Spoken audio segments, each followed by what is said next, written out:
Both the U.S. and Beijing have now raised tariffs, and President Trump is now preparing to potentially impose another round of tariffs on an additional $300 billion worth of Chinese goods.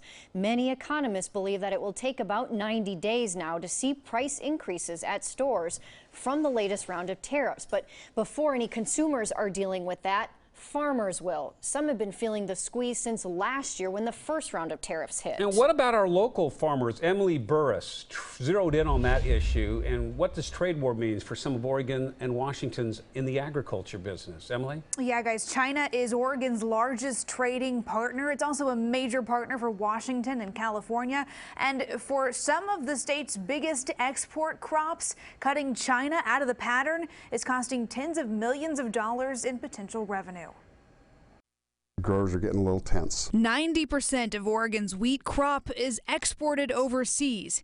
Last year, tariffs hit and the Chinese stopped buying. That's over $300 million worth of wheat that wasn't sold to China, and somebody else filled that niche. It's cost other groups like potato farmers too. The impact is exponential. They're now looking at this latest round of tariffs that could end up tacking on a total of a 15% tax on their biggest frozen products. We produce the best potato products, but if we can't deliver them because of political or international disputes every 3 years, every 6 years, whatever that is, then eventually the U.S. is going to lose market share, and then you run the risk of not getting that market share back. Right now, fewer countries buying from us means higher inventory and lower prices.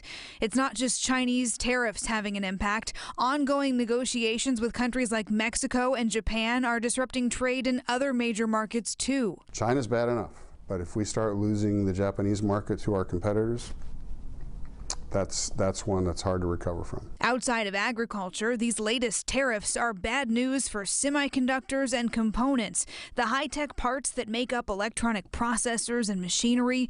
Those are multi-billion-dollar industries in Oregon and Washington and support tens of thousands of jobs. Oregon's exports account for about 9 to 10% of the Oregonian economy.